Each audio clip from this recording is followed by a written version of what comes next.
Bismillahirrahmanirrahim. Assalamualaikum warahmatullahi wabarakatuh. Alhamdulillahi rabbil alamin wa bihi nasta'in ala amri dunya waddin. Asyhadu an la ilaha illallah wa asyhadu anna Muhammadan abduhu wa rasuluh. Allahumma salli ala Muhammadin wa ala alihi wa sahbihi ajma'in. Wa ba'du. Pelajaran kita malam ini tafsir juz amma. Insyaallah kita masuk di tafsir surat Al-Bayyinah. Sebelum kita pelajari tafsir ini, mengingatkan tentang pentingnya pelajaran tafsir, sehingga dinasihatkan oleh para ulama agar pelajaran tafsir itu bisa membuahkan buah yang bagus, yaitu munculnya bertambahnya iman, kemudian memunculkan rasa cinta kepada Allah, cinta kepada iman, dan memunculkan rasa takut. Al-Imam Al-Basri, Hasan Al-Basri rahimahullah, beliau imam di masa tabi'in. Masa tabi'in itu murid daripada atau generasi setelah sahabat. Beliau mengatakan al-ilmu kisman. Ilmu itu ada dua. Yang pertama ilmu lisan. Ilmu yang sampai di lisan. Artinya berada di lisan. Yang dimaksud ilmu di situ pemahaman tentang Al-Quran. Jadi dia paham tentang Al-Quran, maknanya, bacaannya, lafadznya, tetapi berhenti di lisan saja. Dalam arti tidak sampai ke hati. Yang kedua, ilmu yang sampai ke hati, turun sampai ke hati. Maka ilmu yang sampai ke hati ini yang bisa membuahkan. Diterangkan dalam ayat lain, ilmu yang sampai ke hati, pemahaman Al-Quran, yang sampai ke hati itulah yang memunculkan rasa takut, memunculkan bertambahnya iman, dan memunculkan rasa cinta, yang itu akan mendorong seorang untuk mengamalkan ilmu. Sehingga Al-Quran yang dipelajari diamalkan. Sebagaimana maksud dan tujuan diturunkan Al-Quran itu untuk diamalkan. Beliau juga mengatakan bahwa pada masa ini manusia mengamalkan Al-Quran dengan qiraah. Artinya dikira maksud dan tujuan diturunkan Al-Quran itu hanya untuk dibaca. Jadi kata beliau, umat Islam sekarang menganggap mengamalkan Al-Quran itu dengan membaca. Tidak sampai kepada memahaminya, apalagi mengamalkannya.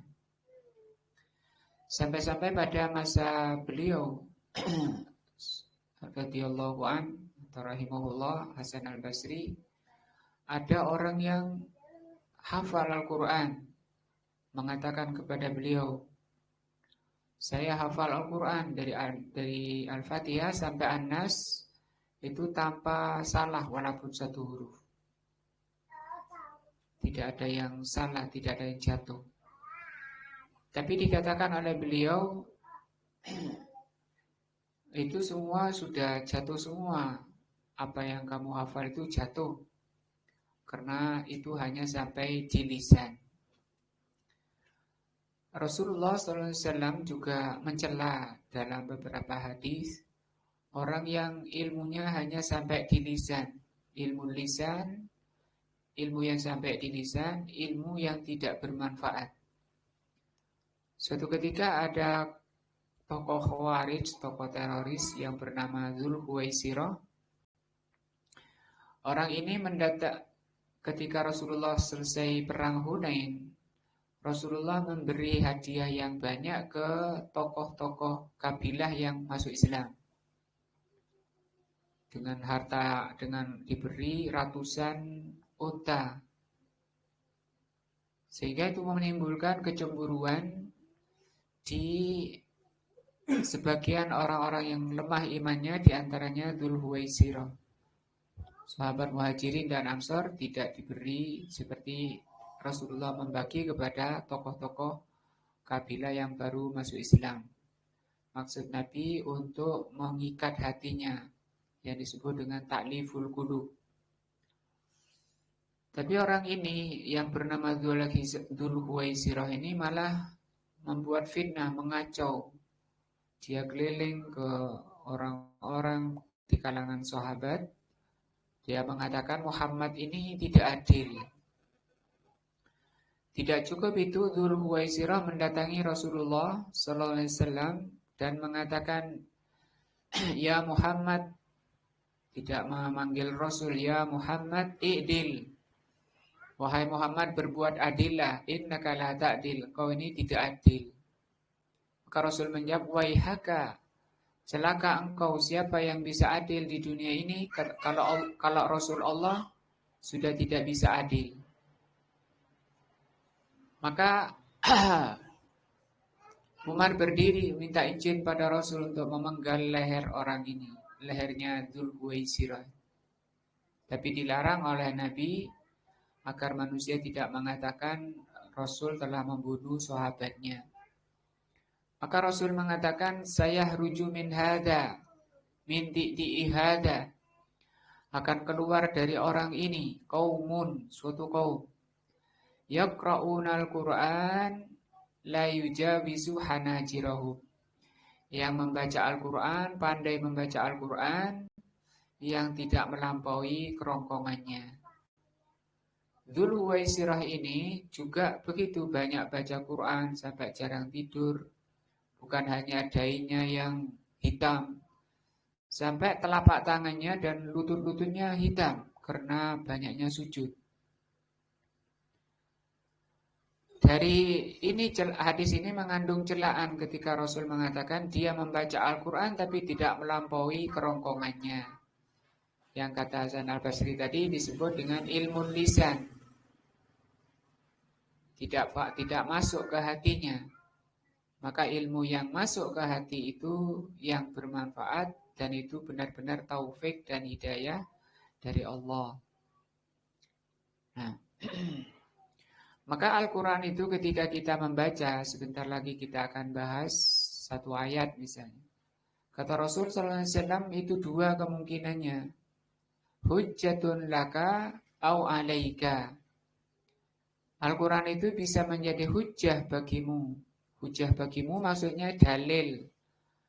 Dalil bagimu di dalam kita beragama berdasarkan ayat-ayat yang kita pelajari, yang kita baca. Itu namanya hujjatun laka. Sebagai dasar kamu di dalam berislam. Au alaika, kalau tidak kata Rasul SAW, maka ayat yang kamu baca tadi akan memukul kalian, menjadi bumerang bagi kalian, menambah dosa bagi kalian. Kemungkinannya dua, kamu mendapat pahala ketika belajar tafsir. Kapan itu? Ketika ayat yang kamu pelajari itu masuk di hatinya. Masuk ke hatinya, menerangi, menjadi cahaya di hatinya dan diamalkan. Mendapat pahala, menambah iman, menambah rasa takut pada Allah, menambah rasa cinta. Kemungkinan kedua, kamu mengerti Al-Quran, mengerti maknanya, tapi menambah dosa. Kapan itu? Ketika tidak diamalkan. Dan itu yang disebut dengan ilmu lisan. Maka yang pertama tadi yang sampai ke hati, yang membuahkan rasa takut, membuahkan cinta kepada Allah, menambah iman, itu yang disebut dengan ilmu yang bermanfaat. Dan kita diajarkan oleh Rasulullah agar meminta kepada Allah, berdoa kepada Allah tentang ilmu yang bermanfaat. Artinya orang itu bisa memanfaatkan ilmu itu karunia, itu pemberian dari Allah. Kenapa kita diajarkan minta? Dan itu dibaca setiap pagi. Selesai sholat subuh, kata Ummu Salamah radhiyallahu anha, Rasulullah SAW selesai salam membaca doa, Allahumma inni as'aluka ilman nafi'an. Kenapa minta ilmu nafi'an? Karena ilmu dua tadi. Ada ilmu yang manfaat, ada yang tidak. Ilmu yang manfaat tadi itu masuk ke hatinya, ada pengaruh di hatinya, kemudian diamalkan sebagai amalan Al-Quran, sebagai amal soleh. Nah, wa rizqan thayyiban wa amalan mutakabbalan. Ini doa dibaca di pagi hari, bukan di sore hari. Artinya, kenapa ilmu dulu yang diminta sebelum rizki? Karena nanti dia sebentar lagi akan keluar mencari rizki, mencari karunia dari Allah, mencari fadlun dari Allah Subhanahu wa taala. Maka bagaimana orang itu memperoleh rizki yang thayyiban, rizki yang halal, rizki yang baik, itu kalau mencocoki ilmu.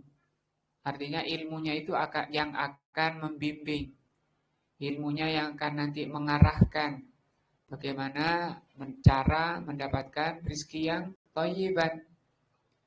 Demikian juga minta kepada Allah ilmu yang soleh, ilmu yang diterima, wa ilman wa amalan makbulan, amalan yang diterima.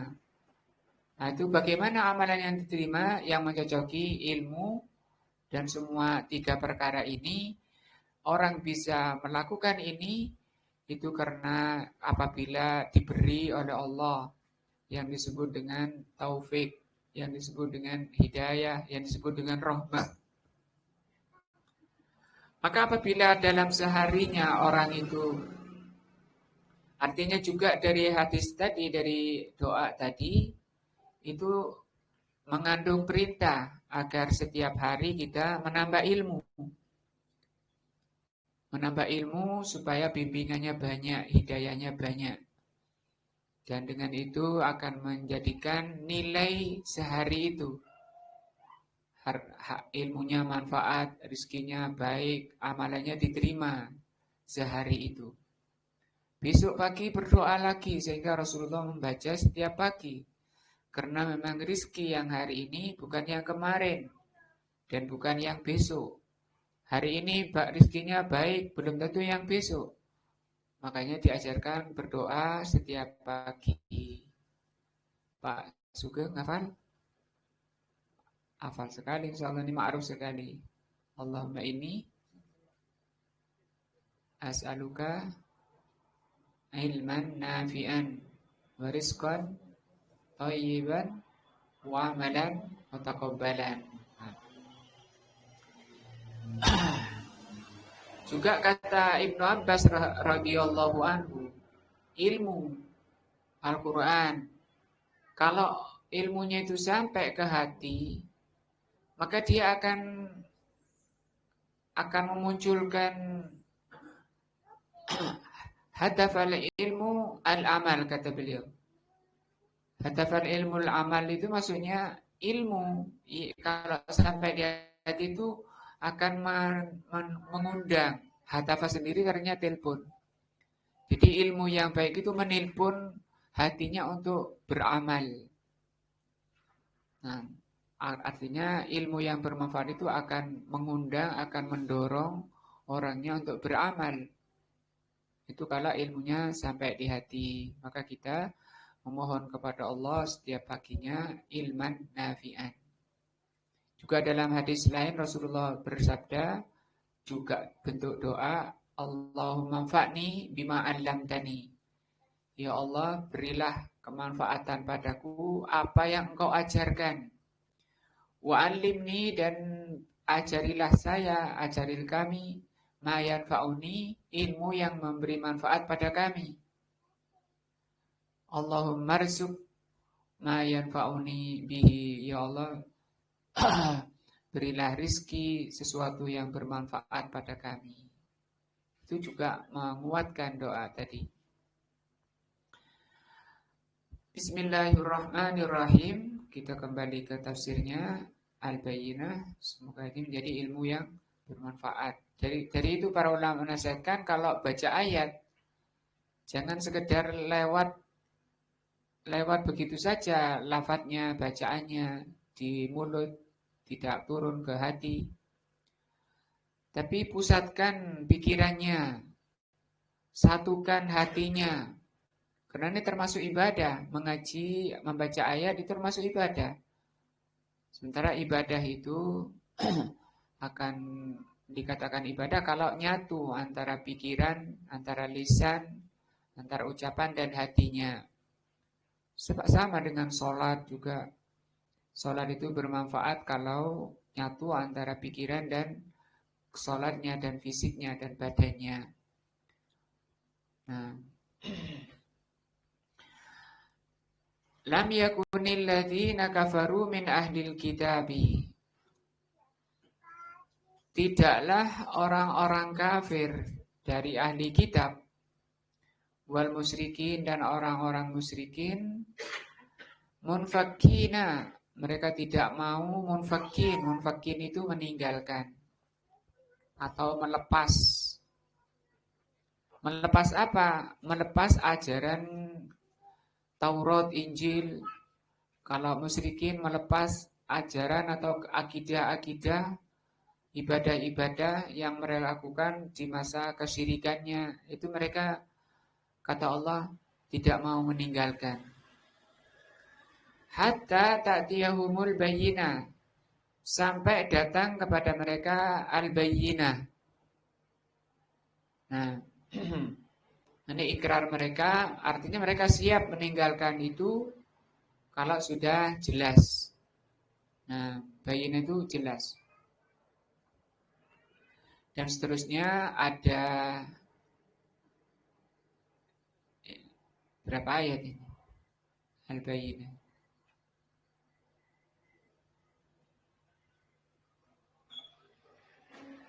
Ada 8 ayat ya.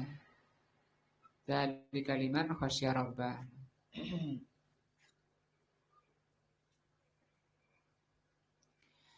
Al-Basmalah itu tentang tafsir basmalah, taqaddamal kalamu 'alaiha, telah berlalu pembahasannya.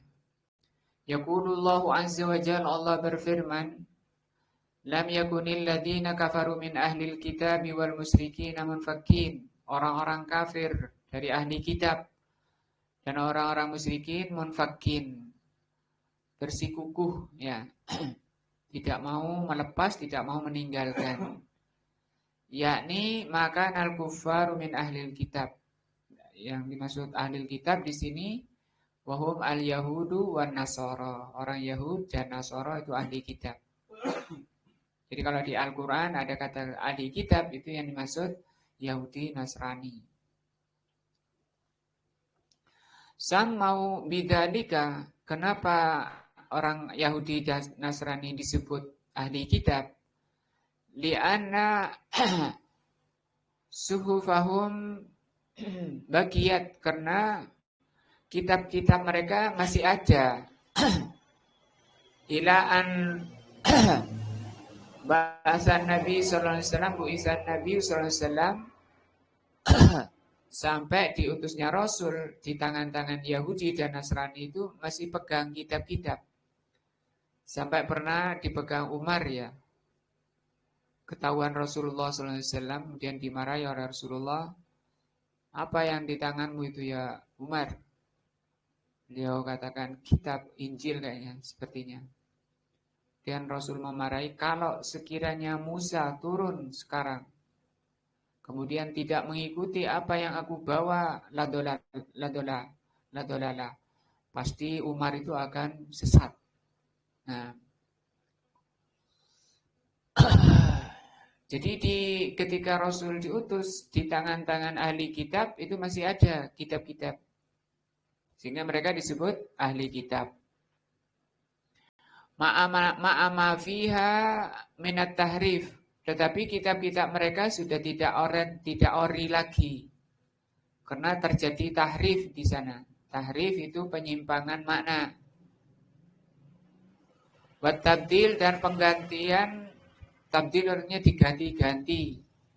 Ayat-ayat Allah banyak yang diganti. Taurat, Injil itu tidak otentik dari Allah.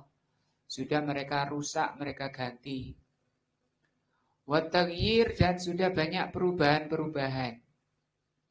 Tapi ya disebut kitab masihan. Nah, walakin hum ahlul kitab. Tapi mereka itu Yahudi dan Nasrani disebut ahlu kitab. Fal yahudu lahum at-tauratu. Yahudi mereka punya kitab namanya Taurat. Wan Nasara lahum al-Injil. Orang-orang Nasara punya kitab Injil. Wal musyrikun dan orang-orang musyrik hum obdatul ausan. Mereka itu penyembah berhala. Min kulli jinsin dari segala jenis berhala.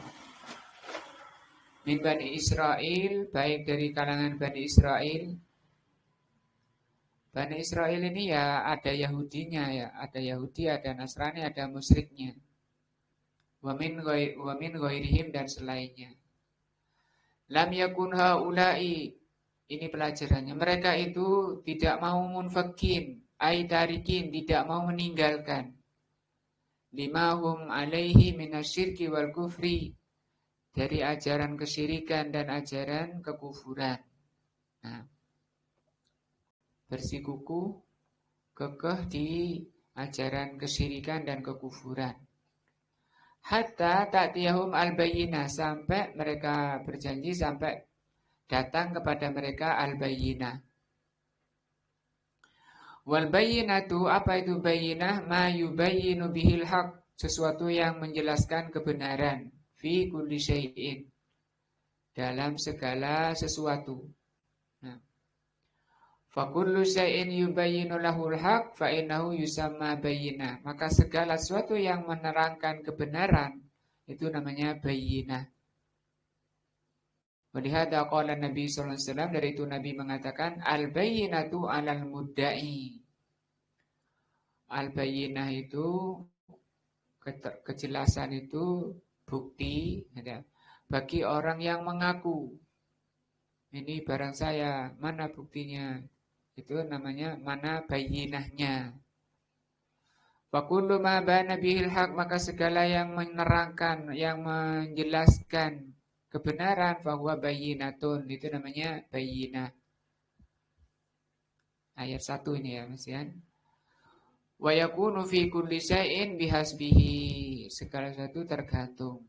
Fama hiya al-bayyinah allati darqaharallahu huna, maka apa bayyinah yang Allah sebutkan di surat al-bayyinah ini? Al-bayyinah qala rasulun minallah. Al-bayyinah yang Allah maksudkan di surat al-bayyinah ini adalah siapa? Rasulun, seorang rasul. Maka rasul itu apa? Bayyinah. Bayyinah itu apa? Rasul. Walaupun tadi diterangkan secara umum bayyinah itu yang menjelaskan. Tapi di surat Al-Bayyinah ini yang dimaksud bayyinah berarti apa? Rasul dari Allah. Yang dimaksud rasul di sini wa hadzal rasulu, dan rasul ini huwa an-nabiyyu. Beliau adalah Nabi sallallahu alaihi wasallam, Muhammadun Rasulullah. Berarti tadi orang musyrikin dan orang ahli kitab tidak mau meninggalkan ajaran mereka sampai datang Rasul Allah. Ini ya, sampai datang Rasul Allah. Itu sampai datang Muhammad. Kalau Muhammad sendiri itu nama ini dikenal di Yahudi, di kitab Taurat itu banyak disebut Rasul ini. Mereka sedang nunggu sebenarnya. Jadi mereka masih bersikukuh di atas kekafirannya sampai nunggu namanya Muhammad, dan dia kenal sebelum datang. Kalau di Injil itu namanya Ahmad. Nah, sama satu orang. Muhammad, Ahmad itu satu orang. Dari kata Hamidah ini, Hamada itu Muhammad itu yang banyak dipuji. Kalau Ahmada itu artinya yang paling terpuji dari kalangan manusia atau dari kalangan para rasul. Rasulun minallah. Yang dimaksud siapa? Nabi Muhammad SAW, Rasulullah ibnu Abdillah, putra dari Abdullah Al-Hashimi. Hashimi ini keluarga besar. Kalau di sini sekarang disebut Bani-Bani. Quraisy ini kabilahnya ya. Salawatullahi wasalamuhu alaihi. Waja'a bisighatin nakirah, dan di sini bentuknya nakirah, rasul. Rasulun, seorang rasul. Rasul siapa? Itu namanya nakirah. Beda kalau sudah ada alnya. Ya, kalau ada alnya berarti sudah tertentu. Seperti misalnya baitun, itu artinya rumah, itu bentuknya nakirah, umum. Tapi kalau al-baitu itu maknanya rumah itu sudah tertentu. Itu bedanya, tidak ada alnya dan ada alnya. Kenapa di sini Allah Subhanahu wa taala mengatakan dalam bentuk umum seperti ini? Bukan berarti semua rasul, tapi yang dimaksud di sini ta'ziman lahu. Sebagai bentuk pengagungan pada rasul. Sebagai bentuk pemuliaan pada rasul dari Allah Azza wa Jalla. Li'annahu alaihi salatu wassalam jadirun, karena Rasul sallallahu alaihi wasallam itu seorang rasul yang sangat pantas bi an yu'azzima ta'zim, untuk mendapati gelar untuk diagungkan. Allah ikubihi, yang pantas. Min ghairi naqsin wala guluwin, dengan tanpa mengurangi, tanpa merendahkan, dan tanpa berlebihan. Karena ada kitab yang banyak dibaca muslimin, biasanya ramenya membaca itu setiap malam Jumat, itu dengan baca kitab Barzanji atau kitab Diba. Ad-Dibaiyah ini kitab isinya itu hulu, berlebihan. Anta nurun fauqa nur, engkau adalah cahaya di atas cahaya. Allah Subhanahu wa taala menciptakan seluruh makhluk itu dari cahaya Muhammad. Nah, itu hulu, berlebihan. Nah. Rasulun minallah, seorang rasul dari Allah, yakni annallaha arsalahu ilal alamin. Seorang rasul dari Allah, yakni yang dimaksud bahwa Allah Subhanahu wa taala mengutus beliau untuk seluruh alam. Dan ini kekhususan beliau. Karena selain beliau hanya untuk kaumnya saja. Kalau ini seluruh alam, sehingga di alam ini tidak ada orang yang dibolehkan oleh Allah keluar dari Islam. Artinya juga orang-orang yang sampai sekarang masih menganut selain Islam, dia kena hukuman Islam itu. Tidak sholat, atau misalnya contohnya mencuri misalnya. Orang mencuri, kalau sudah sampai had, sudah sampai hukuman, dia dipotong tangannya. Hukum asalnya seperti itu. Misalnya dia mencuri di negara Islam, dibawa ke hakim Islam, maka dipotong tangannya. Loh, saya ini tidak ikut Islam. Kayak gitu. Saya ini agama saya bukan Islam, saya orang Nasoro. Kira-kira gimana hakimnya mengatakan? Saya tidak tahu Islam, tidak tahu hukum Islam, tidak beragama Islam. Kenapa dipotong? Itu kan hukum Anda. Tidak bisa. Rasul itu, Nabi Muhammad itu untuk seluruh alam. Ya jangan tinggal di alam kalau kamu tidak mau mentaati Rasul.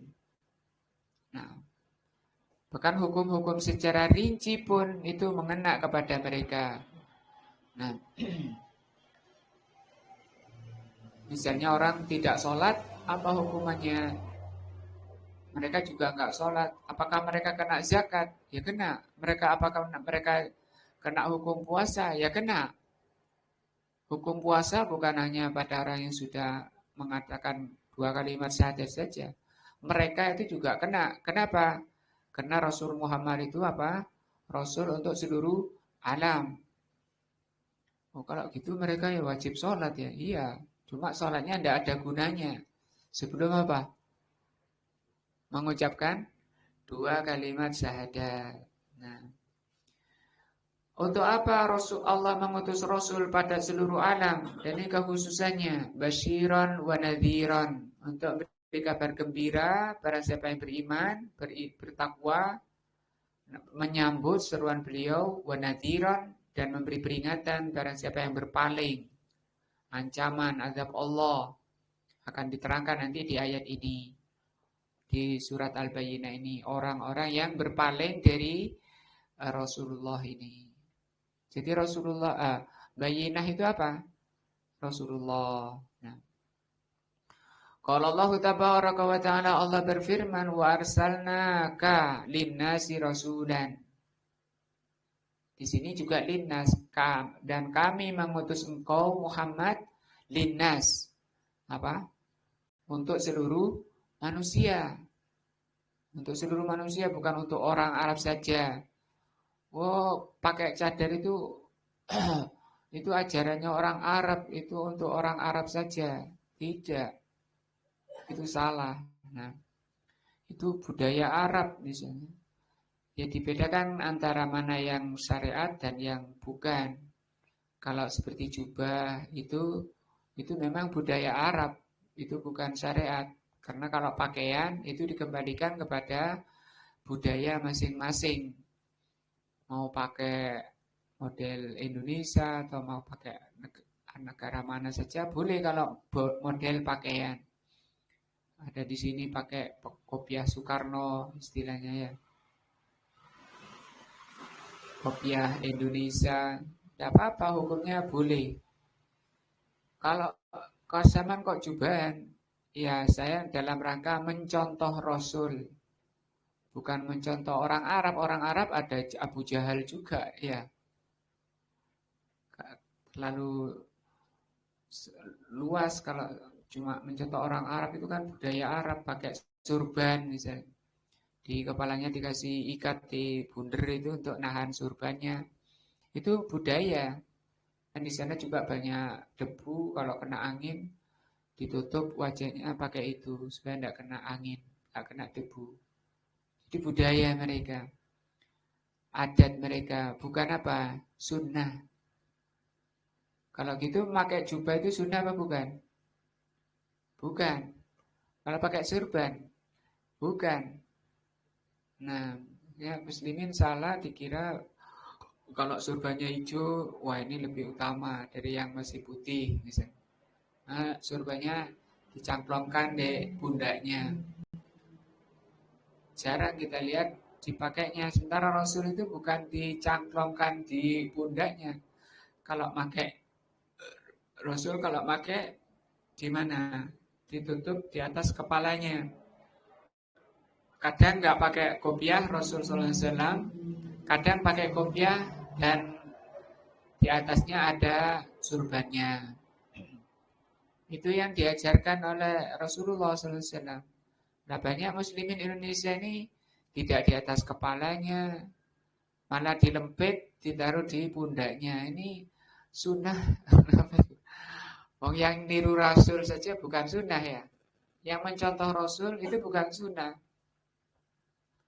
Nah, itu apa?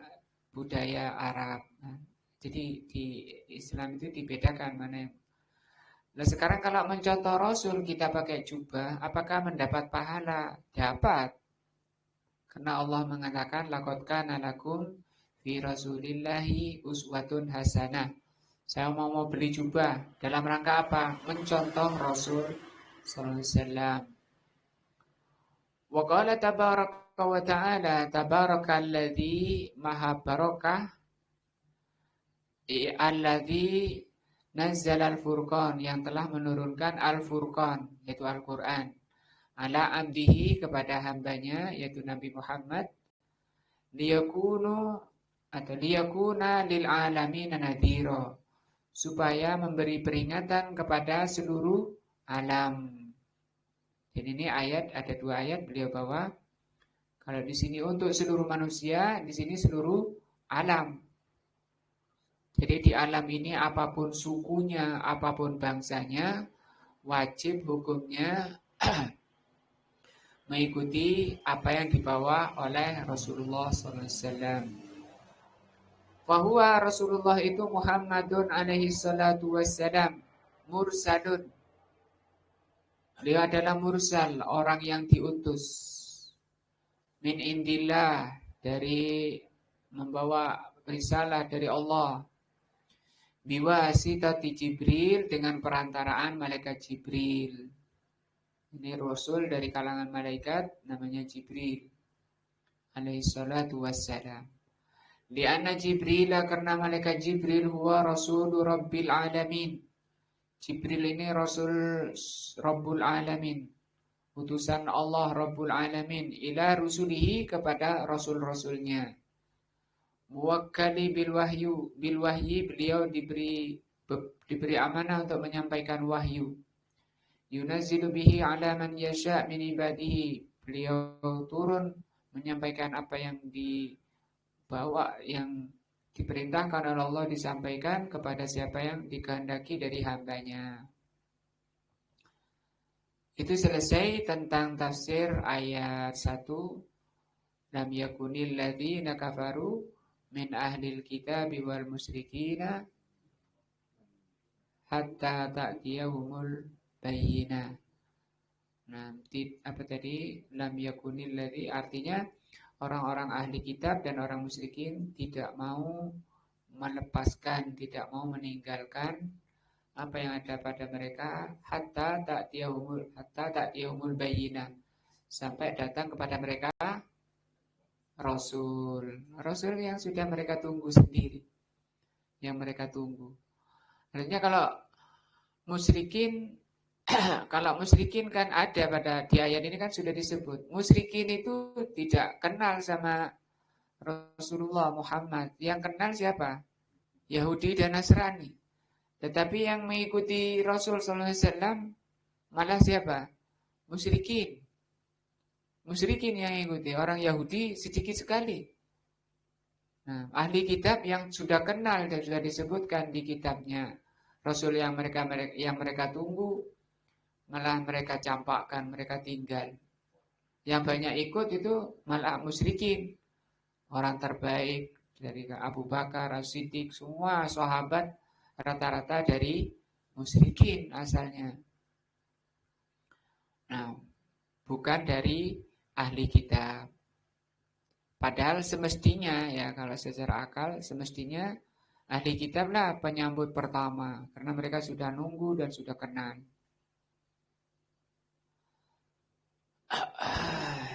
Nah, insyaallah ini ayat 1 dulu di surat Al-Bayyinah. Mudah-mudahan jadi ilmu yang bermanfaat, masuk di dalam hati kita, mudah-mudahan menambah iman kita, menambah ketakwaan kita, dan menambah rasa cinta kita kepada Allah Azza wa Jalla. Karena diutusnya Rasul ini rahmah dari Allah. Kata Allah, rahmatan lil alamin, sebagai rahmah bagi seluruh alam. Karena kita tidak bisa sampai kepada Allah tanpa melalui risalah beliau atau apa yang beliau bawa. Orang itu pasti celaka, kekal di neraka kalau berpaling dari apa yang beliau bawa. Dan semoga Allah juga mengampuni dosa-dosa kita, kesalahan-kesalahan kita, sehingga kita menghadap Allah dalam kondisi qalbun salim, hati yang selamat. Subhanakallahumma bihamdika asyhadu an la ilaha illa anta astaghfiruka wa atubu ilaika. Wassalamualaikum warahmatullahi wabarakatuh.